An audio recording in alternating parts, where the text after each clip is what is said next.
The text message from my father landed like a bomb. Had to sell your Honda to cover Spencer's emergency. We'll make it up to you.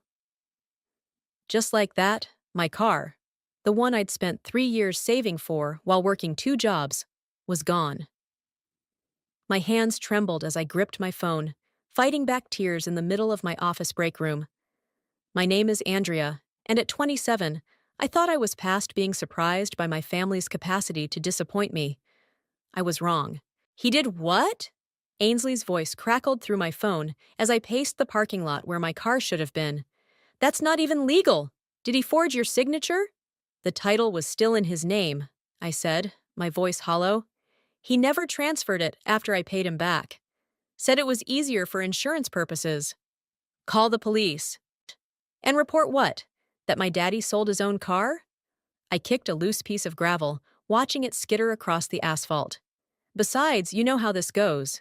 Spencer gets in trouble, Dad bails him out, and I'm expected to understand, because family helps family. My phone buzzed again. Spencer this time. Thanks, sis, really saved my ass. I'll pay you back ASAP. I barked out a laugh that sounded more like a sob. Sure you will, I muttered, thinking of the 3 other loans he'd never repaid. Want me to pick you up? Ainsley asked. We can go get drunk and plot your revenge. I need to handle this sober, I said, already walking toward the bus stop. I'm going to Dad's office.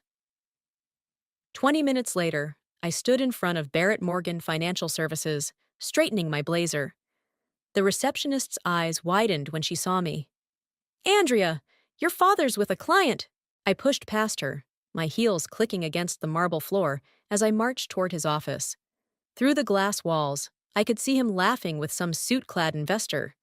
The door swung open under my hand. We need to talk. Dad's smile faltered. Andrea, I'm in a meeting. About my car. The words came out sharp enough to cut. The one you sold without my permission. The client cleared his throat awkwardly. Barrett, we can finish this later. After he left, Dad leaned back in his chair, adopting that patronizing expression I'd grown to hate. Honey, I know you're upset, but Spencer was in real trouble. Some very dangerous people. Stop! I held up my hand. I don't want to hear about Spencer's latest screw-up. I want to know how you're planning to make this right. Well, once Spencer pays me back. When has that ever happened? My voice rose despite my efforts to stay calm. What about making things right with me? I paid for that car. And I'll help you get another one, once things settle down. He shuffled some papers on his desk, clearly considering the matter closed. Maybe something more practical this time. The dismissal in his tone made something snap inside me. Where is Spencer now? Probably at home with Isabella. They're trying to work things out after this incident. You mean after he gambled away their rent money? Again? The pieces clicked together in my head. That's what this was about, wasn't it? His gambling debts? Dad's silence was answer enough. You know what? I said, suddenly eerily calm. Keep the car. Keep bailing him out. But remember this moment, Dad. Remember exactly how it felt to look me in the eye while choosing him over me. Again. Andrea, because one day, things are going to change. And when they do, I want you to remember that you taught me exactly how much family loyalty is worth. I turned and walked out, ignoring his calls behind me. In the elevator, I caught my reflection in the mirrored walls. Flushed cheeks, bright eyes, straight spine. I hardly recognized myself. My phone buzzed again. Mom this time. Honey, I just heard. Your father means well. I silenced the phone and shoved it in my pocket. The time for making excuses was over. If they wanted to treat me like I didn't matter, fine. I'd show them exactly what I was capable of when I stopped playing the dutiful daughter. At the bus stop, I pulled out my phone again and opened my banking app. The savings I'd been building toward a down payment on a house stared back at me. More than enough to hire a good lawyer.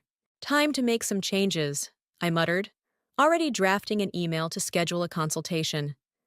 My father had taught me well about the importance of family and money, just not the lessons he'd intended. Let them think they'd won. Let them think I'd roll over and take it like always. They had no idea what was coming.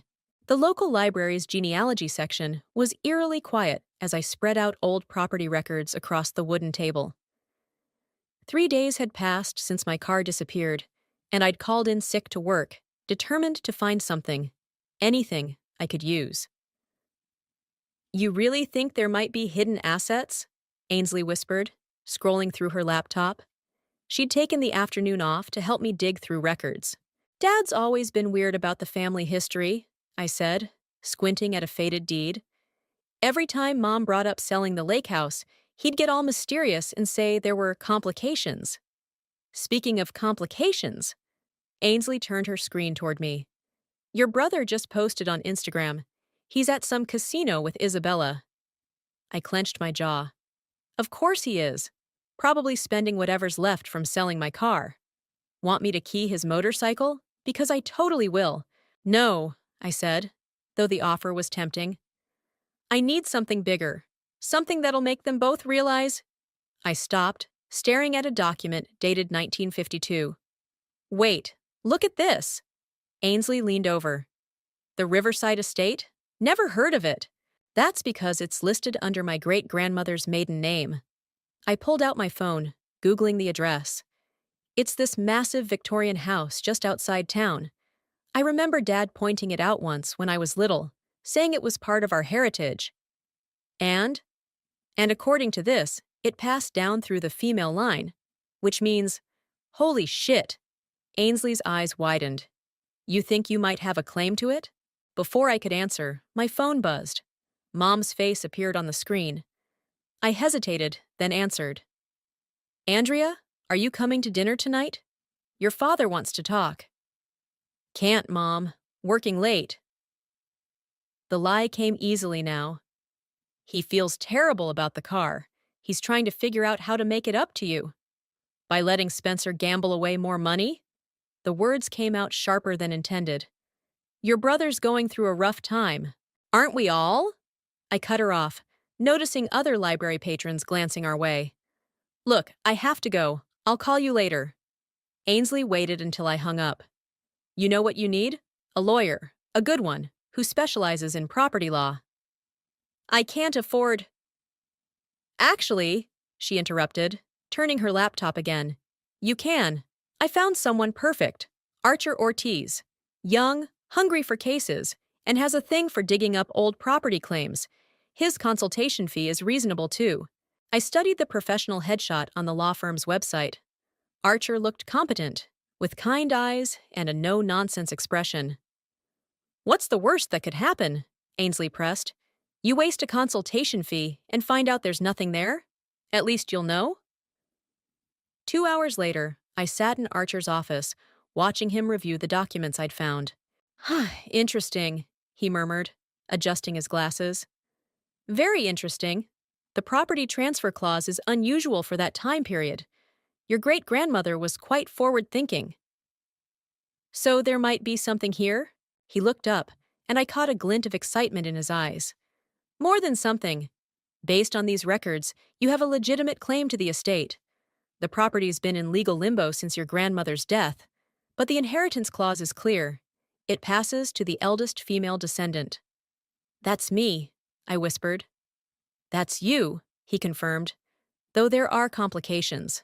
Back taxes, maintenance costs, potential competing claims. From my brother? Possibly, though his claim would be weaker. The real challenge will be proving continuous family connection and handling the tax situation. He leaned forward. But if you're willing to fight for this, I believe we can win. My heart raced. How long would it take? A few months, maybe less if we move quickly and quietly. He paused. Does your family know you're looking into this? I thought of Spencer at the casino, of Dad in his office dismissing my feelings. No, and I'd like to keep it that way. Smart, Archer nodded. The element of surprise can be valuable in cases like this. I'll need a retainer to start working. Done, I said, pulling out my checkbook. Whatever it takes. As I left his office, my phone buzzed with a text from Spencer. Hey sis, can you spot me some cash? Just temporary? I smiled, thinking of the estate documents in my bag. Sorry, I typed back. All my money's tied up in investments right now. For once, I wasn't even lying. This was definitely an investment. In justice, in karma, and in finally teaching my family that their actions had consequences. Game on, I whispered, stepping into the elevator. The reflection of my smile in the mirrored walls looked almost predatory. $37,000 in back taxes? I stared at the documents spread across Archer's desk. That's more than I have in savings. Plus, another $15,000 in administrative fees. Archer tapped his pen against the paperwork. The good news is, I've confirmed your claim is valid. The bad news is that I can't afford to claim it, I finished, slumping in my chair. Not necessarily. He pulled out another file. I did some digging into the property's current value. The estate sits on 5 acres of prime real estate. Conservative estimate? It's worth at least $2 million. My mouth went dry. $2 million? Minimum. The house needs work, but the location alone. He shrugged. Let's just say it would be worth finding a way to pay those taxes. A knock at the door interrupted us. Archer's assistant poked her head in. Sorry to interrupt, but you need to see this. Someone else is requesting the estate records. My heart stopped. Who? She handed Archer a paper. His expression darkened. Your brother's girlfriend, Isabella. She was at the county records office this morning. That's impossible, I said, but my mind was already racing. Unless, Dad must have mentioned something to Spencer. This complicates things, Archer said. If they file a competing claim, they won't. I stood up, pacing. They can't afford the taxes either. Spencer's so deep in debt he can barely afford rent. Unless your father helps them. The words hung in the air like smoke. Of course Dad would help them. He always did. My phone buzzed. Speaking of the devil. A text from Spencer. Hey sis, weird question. You know anything about great-grandma's old house? I showed Archer the message. What do I do? Don't respond, he advised. The less they know about your involvement, the better. But we need to move fast. He pulled out a calculator. If we can secure a loan for the taxes, I've got something better. I pulled up my banking app. My house down payment. It's not enough for all of it, but I might know an investor willing to front the rest, Archer said. For a percentage of the eventual sale, of course. Sale? That's what you're planning, right? Claim the estate? Sell it? Make a profit? I nodded slowly, an idea forming. Yeah, something like that. My phone buzzed again. Mom this time. Andrea, honey, your father wants to have a family meeting tonight. It's important. Can't make it, I texted back. Working late. It's about your great-grandmother's estate, she replied. Your father says you need to be there. I looked at Archer. They're moving faster than we thought. He checked his watch. My investor contact is free now. Want to make a call? 20 minutes later, we were on speakerphone with Robert, Archer's investor friend. His voice crackled through the line. $50,000 for a property worth $2 million? Count me in. But I want 30% of the sale price. 20, I countered, surprising myself with my firmness. 25, and I'll have the money transferred within the hour. I met Archer's eyes. He nodded slightly. Deal, I said. The next few hours were a blur of paperwork and signatures. By 4 o'clock, Archer was filing our claim with the county. What happens now? I asked, watching him stack the documents. Now? He smiled. Now we wait for the county to process our claim. Should take about a week. In the meantime, my phone interrupted again. Dad this time. Andrea, this is important. Be at the house by 7 tonight or you'll regret it. I showed Archer the message. Sounds like they're planning something. Let them plan, he said. Our paperwork is already filed. We're ahead of them. Unless... I hesitated. Unless Spencer has some claim I don't know about. Archer pulled out the original deed. The inheritance clause is specific, female line only. But, he frowned, studying a paragraph. There's something here about mutual beneficiaries if certain conditions are met. What conditions? It's unclear. The language is archaic, and part of the document is damaged. He looked up. Maybe you should go to that family meeting. See what they know? I checked the time. 2 hours until 7. If I go, I might tip our hand. Or you might get valuable information. He started packing up his briefcase. Just remember, don't sign anything, don't agree to anything, and most importantly, don't let them know what we've done today. I nodded, gathering my things. As I reached the door, Archer called out, Andrea, whatever happens tonight, remember, you're already ahead of them. You've got the legal high ground. I smiled, but my stomach was in knots. Let's hope that's enough. I didn't go to the family meeting. Instead, I sat in my apartment with Ainsley, watching my phone explode with messages while we worked on Plan B. They're losing their minds, Ainsley said, scrolling through my texts. Your dad sent like 15 messages. Oh, and Spencer's threatening to come over. Let him, I said, focusing on my laptop screen. I've got a potential buyer lined up for tomorrow. My phone started ringing. Dad again. I declined the call. You're really going to ghost them? Ainsley asked. Watch this. I opened my email and clicked send on a message I'd been drafting. Just informed Dad's secretary that I'm taking 2 weeks of personal leave from work, effective immediately. Bold move. What if he shows up at your apartment? That's why I'm not staying here. I closed my laptop. Already booked an Airbnb across town, near the estate, actually. My phone buzzed with another text. Isabella this time. Your brother's really upset. Why are you being so selfish? Selfish! I laughed, showing Ainsley the message. That's rich coming from Spencer's enabler-in-chief. A sharp knock at the door made us both jump. Andrea! Spencer's voice boomed through the wood. Open up! We need to talk! Ainsley raised an eyebrow. Want me to tell him to fuck off? No need. I grabbed my pre-packed overnight bag. The back exit leads to the parking garage. He can stand there all night for all I care. As if on cue, my phone lit up with a call from Mom. This time, I answered. Where are you? She demanded. Your father's furious. He says you're trying to steal your great-grandmother's property. Steal? I kept my voice calm. Funny, I didn't hear him complaining when he stole my car. That was different. You're right, Mom, it was different. That was illegal. What I'm doing is completely within my rights. But Spencer needs...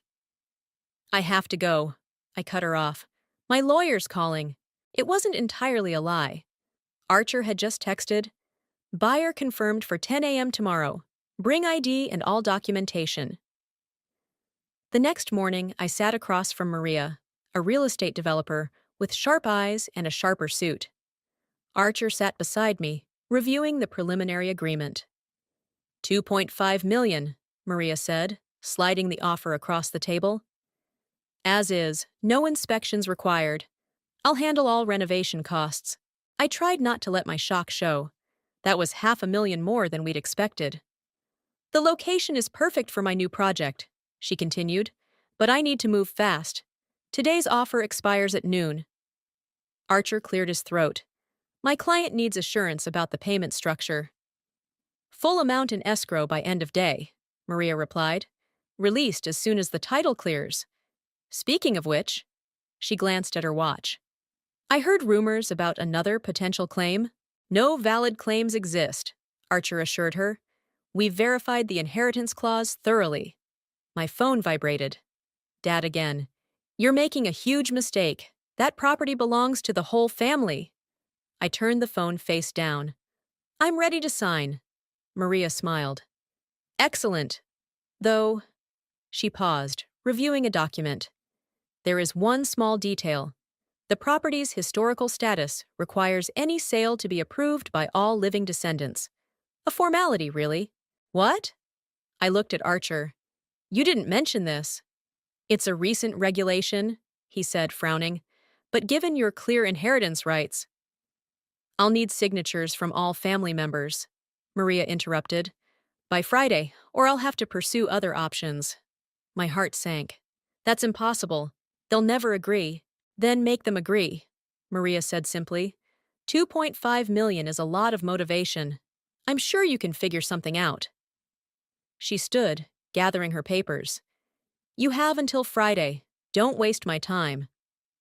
After she left, I turned to Archer. Now what? He was already pulling out his phone. Now we get creative. Your brother's in debt, right? How much?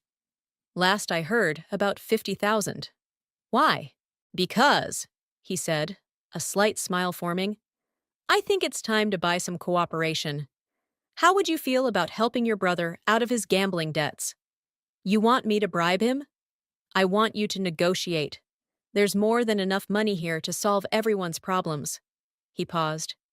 If you're willing to play hardball. I thought about my car, about years of being the responsible one, about Dad's dismissive attitude. Hardball? I picked up my phone, starting to draft a message to Spencer. I can do hardball. Good, Archer said, because you've got 3 days to make this work. I hit send on the text. Want to clear your gambling debts? Meet me tomorrow, come alone. The response was immediate. Where? I smiled, typing the address of my Airbnb. Time to negotiate, big brother. Spencer showed up looking worse than I'd expected.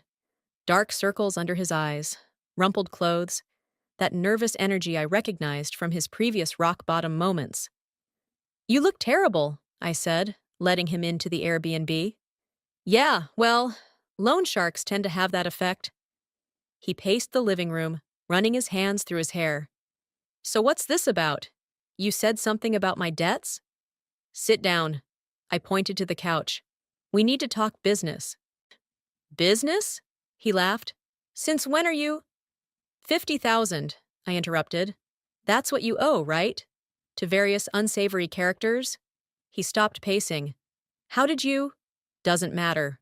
What matters is I can make it go away. I pulled out the sale agreement. All you have to do is sign this. Spencer grabbed the paper, eyes widening as he read. 2.5 million? Holy shit, Andrea. I need your signature, and Dad's, by Friday. Or what? Or the deal falls through, and you can explain to your loan sharks why you're missing another payment. He sank onto the couch. Dad's gonna lose it.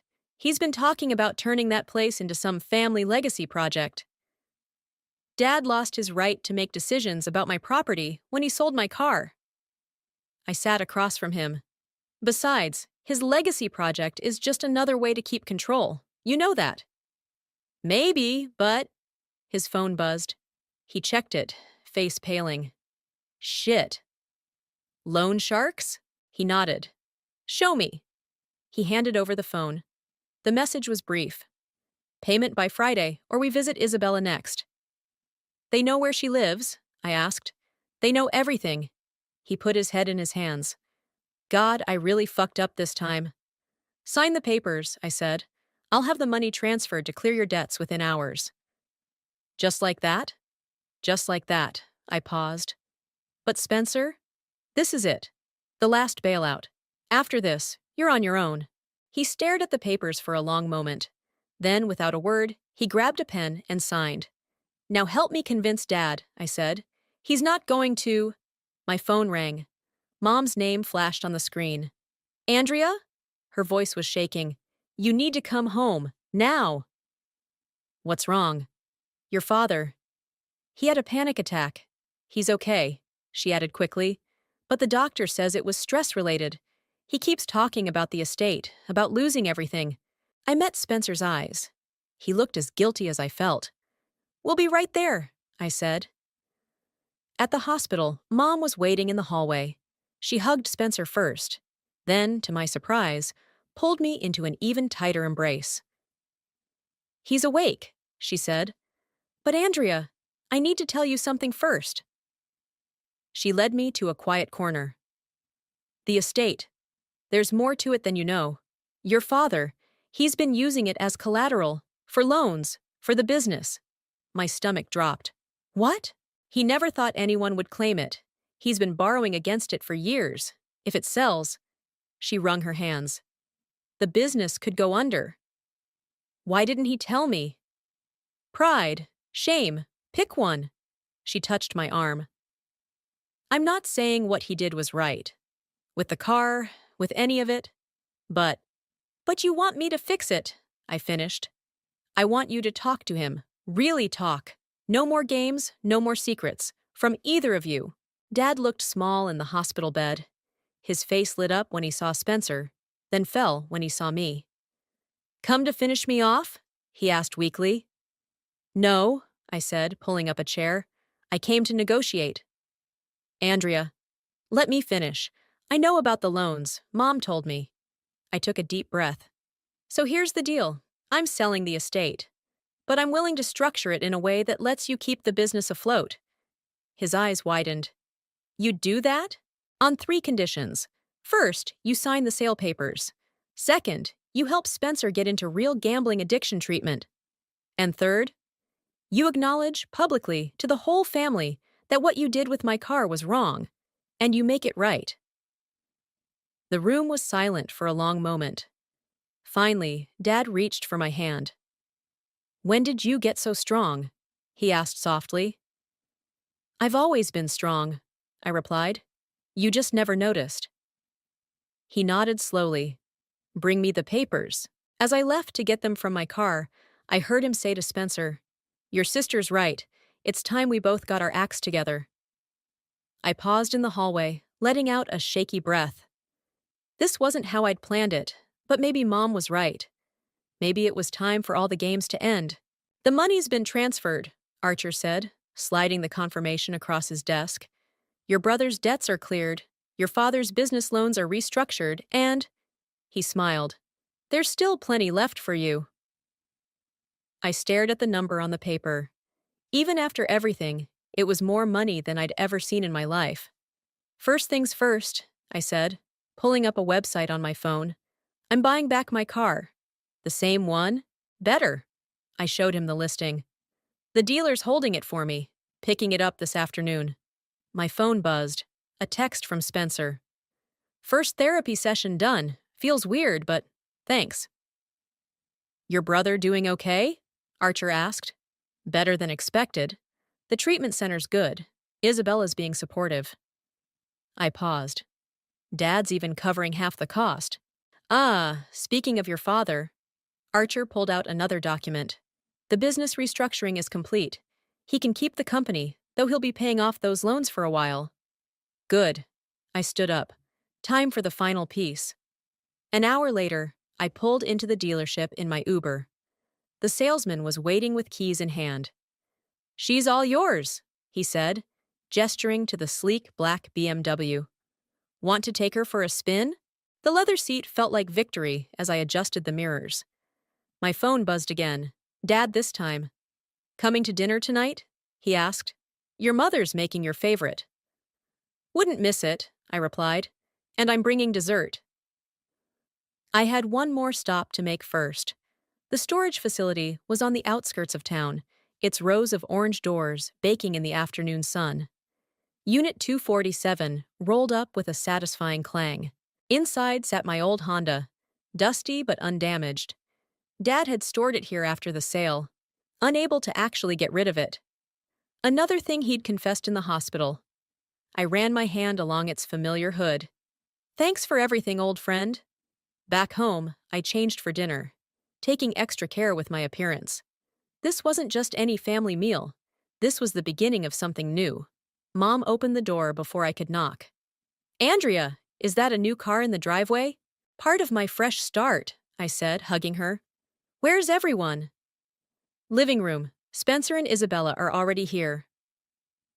I found them all exactly where I expected. Dad in his armchair, Spencer and Isabella on the couch, looking surprisingly clear-eyed and present. Nice wheels, sis, Spencer said. Way better than that old Honda. About that. Dad cleared his throat. Andrea, I have something for you. He pulled out an envelope. Inside was the title to my old Honda, now properly transferred to my name. I know it doesn't make up for everything, he said, but it's a start. Actually, I said, I have something for all of you too. I pulled out my own envelopes, one for each of them. Inside each was a check, carefully calculated to be fair, but not enabling. What's this? Isabella asked, eyes widening at the amount. Your share of the estate sale, I explained. After debts and everything else, I wanted to make sure everyone got something, but… I looked at Spencer. The money's in a trust, monthly payments only, contingent on continuing therapy. And mine? Dad asked, looking at his check. Enough to ease the loan payments, not enough to risk the lessons learned. I turned to Mom. Yours is unconditional. You've earned it. Andrea. Mom's eyes were wet. This is too much. No, I said firmly. It's exactly right. And speaking of right, I pulled out my car keys, both sets. Dad, the Honda's going to a women's shelter. They help people start over. Seemed fitting. He nodded slowly. You've thought of everything, haven't you? I learned from the best, I said. You taught me about money and power, just not the way you intended. And now? Spencer asked. What happens now? Now we eat, Mom announced. Perfect timing as always. And maybe we start over? As we moved to the dining room, I caught Dad wiping his eyes. You know, he said quietly, I've never been more proud of you than I am right now. Even though I outmaneuvered you? Especially because of that. He squeezed my shoulder. You're stronger than both of us men in this family. Always have been. Speaking of strength, I said, pass the potatoes. I'm starving. The laughter around the table felt real for the first time in years. Not perfect, not completely healed, but real. Sometimes I realized revenge isn't about destroying people. Sometimes it's about forcing them to be better. And sometimes, just sometimes, it comes with a really nice car. 3 months after the estate sale, I stood in front of the old Victorian house one last time. The demolition was scheduled for tomorrow. Maria's new development project was moving forward right on schedule. Feels weird, doesn't it? Spencer said, walking up beside me. He looked healthier now, clear-eyed, steady on his feet. 3 months of therapy had done wonders.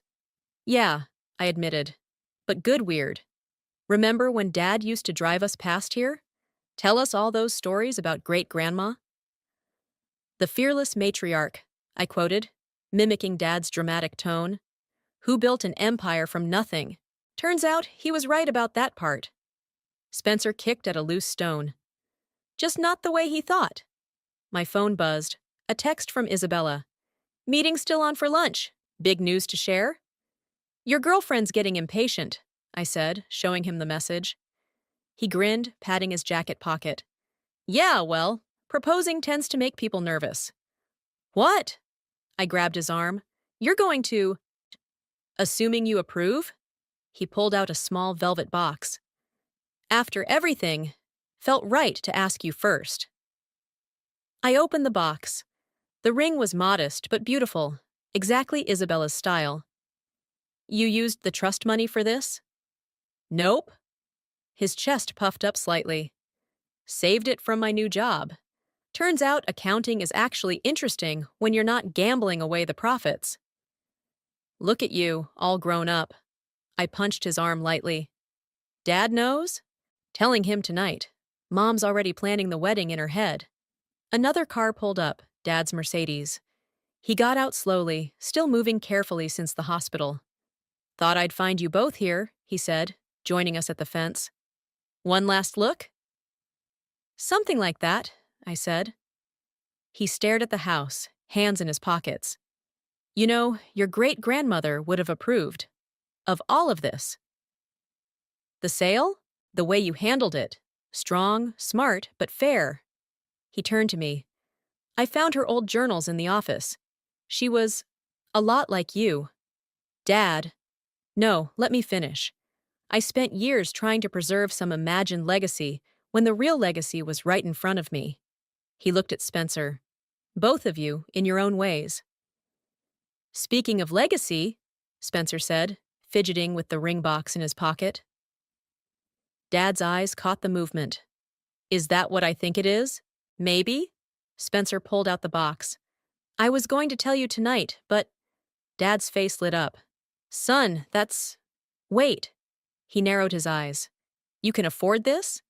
He saved up, I said proudly. Legitimately. Well then.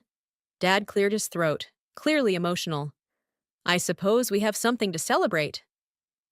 Two things, actually, I said. I got the final paperwork today. The women's shelter officially owns the Honda. They're already using it to help women get to job interviews. Three things, Spencer corrected. Tell him about your promotion, sis. Dad's eyebrows rose. Promotion? Senior financial analyst, I said. Different firm, better pay, starts next month. Not staying with the family business? I think we all need some healthy boundaries, I said carefully. Besides, you've got Spencer learning the ropes now. Part-time, Spencer added quickly. While I finish my accounting certification. Dad looked between us, shaking his head in wonder. When did my kids get so... competent? I suggested. Impressive, he corrected. I'm sorry it took all this for me to see it. A construction worker approached the fence. Sorry, folks, need to clear the area. Demolition prep starting soon. We took one last look at the house. In the fading light, it almost seemed to wink at us, like it knew its job was done. Dinner at our place? Dad offered. Your mother's dying to use that new kitchen she insisted on renovating with her share. Can't, Spencer said. Got a lunch thing with Isabella. He winked at me. I'll come, I said, but I'm driving myself. Dad laughed. In that fancy new BMW? Show off. Learned from the best, I teased. Race you there? Not a chance, but I'll follow your lead. He squeezed my shoulder. I'm getting pretty good at that. As we walked to our cars, I heard the construction crew starting their work. The old house would be gone tomorrow, but its final gift, the way it had forced us all to confront our truths and grow, would last forever. Hey, Dad, I called out. Thanks for selling my car. He stopped, startled, then saw my smile. Thanks for making me pay for it. Sometimes the best revenge isn't revenge at all. Sometimes it's just growing strong enough to change the game entirely. The autumn breeze carried the sound of laughter from Mom's new kitchen as I pulled into the driveway. Spencer and Isabella's engagement party was in full swing, though I'd slipped out earlier for a private errand. There you are, Ainsley called from the porch. Did you get it? I patted my bag. Mission accomplished. Inside, the house hummed with conversation and clinking glasses. Isabella was showing off her ring to relatives while Spencer chatted with his therapy group friends, a sight that still amazed me. Andrea! Dad waved me over to his new favorite spot, a simple armchair by the window, no longer the imposing throne-like seat he used to occupy. Where'd you disappear to? Had to pick something up. I sat on the arm of his chair. Actually, I have an announcement to make. He raised an eyebrow. Should I be worried? For once. No. Mom appeared with fresh appetizers. Everyone! Andrea has something to say. As the room quieted, I pulled out a folder from my bag. So, remember that women's shelter that got my old Honda? Nods around the room. Well, they needed more than just one car. They needed a whole program. Driving lessons, car maintenance workshops, a proper fleet of vehicles. I opened the folder. So, I started one. What? Spencer moved closer, Isabella at his side. The Morgan Women's Mobility Foundation, I said, showing them the incorporation papers. Using part of my estate money as seed funding. But, I turned to Dad, I need a business partner, someone with experience running a successful company. Dad's eyes widened. Me? As a consultant only, I clarified. It's my show to run. But I could use your expertise, the right way this time. He took the papers with trembling hands. This is incredible. But why tell everyone now?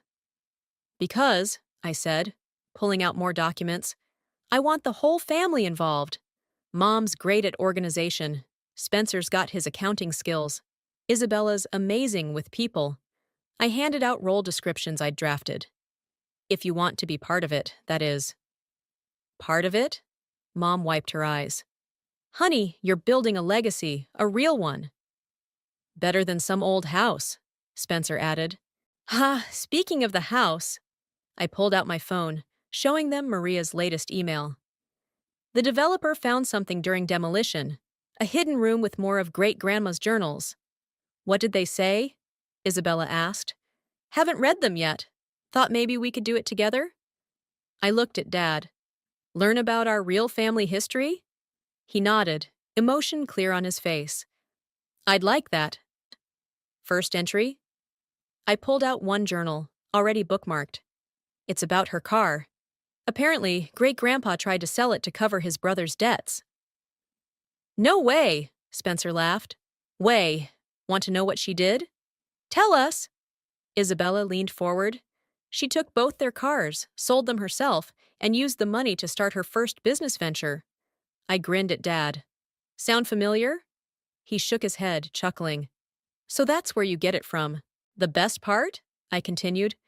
She made them take public transit for a year while she built her company. Called it character building. The room erupted in laughter. Even Dad joined in. To Andrea, Spencer raised his glass, for teaching us all about character. To family, Mom added, the kind we choose to be. To Great-Grandma, I said, who knew sometimes the best revenge is success.